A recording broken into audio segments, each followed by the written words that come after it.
Salut à tous, on se retrouve aujourd'hui pour une nouvelle vidéo. Dernièrement, j'ai pas beaucoup de temps pour filmer. Bon, je fais quand même. Je vais essayer de faire maintenant une voire deux vidéos par semaine, hein. Je vais essayer de rester sur ce rythme. Et aujourd'hui, je vais faire une petite vidéo sur les bas de ligne à carpe en 13 gainés. Déjà, pourquoi la 13 gainés? Pour la simple raison que c'est le plus résistant.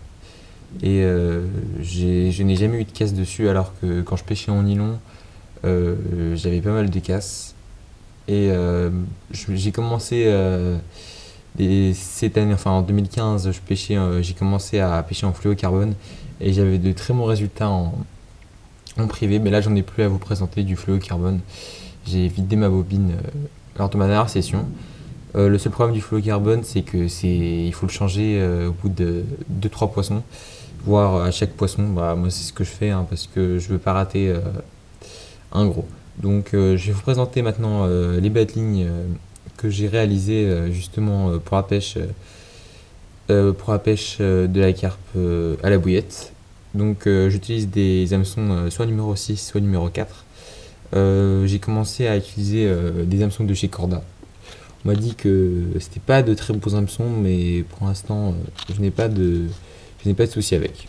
J'ai essayé avec une pince, un hameçon, et pour tout vous dire, je n'ai pas eu de. C'est pas extraordinaire, mais pour qu'une carpe quand même puisse le casser, il faut qu'elle soit vachement grande. Donc en tout cas, ces hameçons-là, pour l'instant, je peux pas vous en dire plus parce que j'ai pas eu vraiment le temps de les essayer.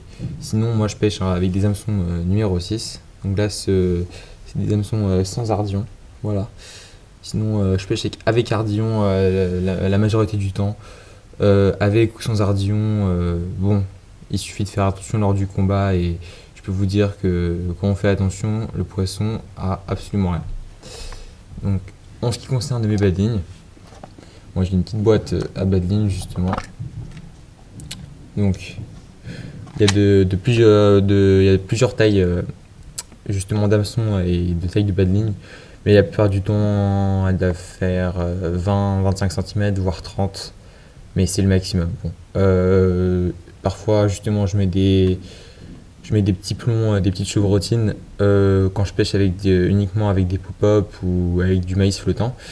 Aussi de chez Corda, justement, comme j'ai ici. Bon, c'est des petites graines de maïs que j'aime beaucoup. Voilà.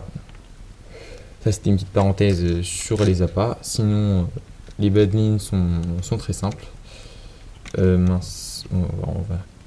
Donc, en ce qui concerne mes bas de ligne, donc j'ai une petite gaine thermo, comme vous pouvez le voir ici, une petite gaine thermo pour bien justement faire ressortir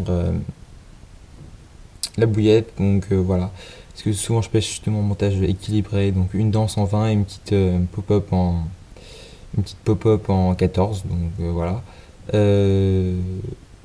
Ça donne ça donc dans l'eau. C'est un montage très sympathique, surtout dans les eaux à petite pression de pêche. Sinon, c'est fluorocarbone, parce que le fluorocarbone, c'est vraiment, je l'ai découvert cette année parce qu'avant, j'y avais pas pensé, tout simplement.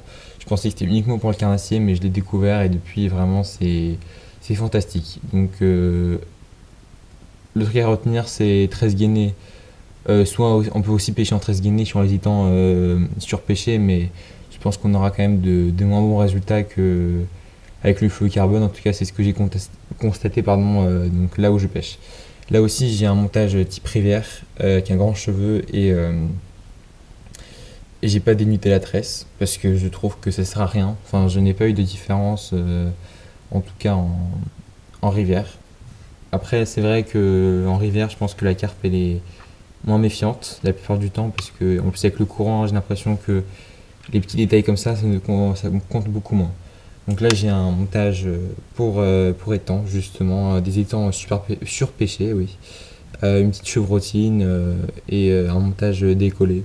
Bon, ici j'ai un petit stopper, voilà. Donc euh, je peux régler donc la distance entre l'hameçon et la bouillette. Voilà, une petite gaine thermo justement.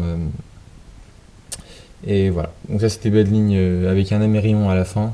Bon, montage très simple. Ils font, oui, celui-là il fait 25-30 cm. Donc comme je vous ai dit, c'est les badlings que j'utilise.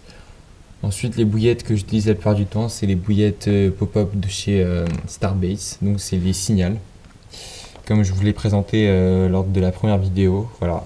Donc je vais pas l'ouvrir là parce que vous voyez, donc elle était déjà dans l'eau, donc elle a dû perdre 1 mm, je pense, donc pas beaucoup. Et c'est de très bonnes bouillettes. Ensuite, après, les bouillettes, moi je les roule moi-même. Bon, les bouillettes denses, là c'est une petite confection que j'avais fait maison. Là c'était cerise sauvage. Et l'été, j'ai de très bons résultats avec. Bon, là je pense que la vidéo va être assez courte, mais j'ai vraiment peu de temps pour les vidéos et je fais de mon mieux. Dans 3 semaines, je vais partir pêcher les carnassiers sur un étang privé et j'essaierai de filmer avec ma GoPro. Et dans 4 semaines, donc dans un mois, je vais faire une petite session avec un ami sur un étang à côté. On va amorcer une semaine à l'avance et on va essayer de faire une petite carpe. Voilà, donc j'espère que cette vidéo vous a plu et n'oubliez pas de vous abonner et de liker. Bon, à plus.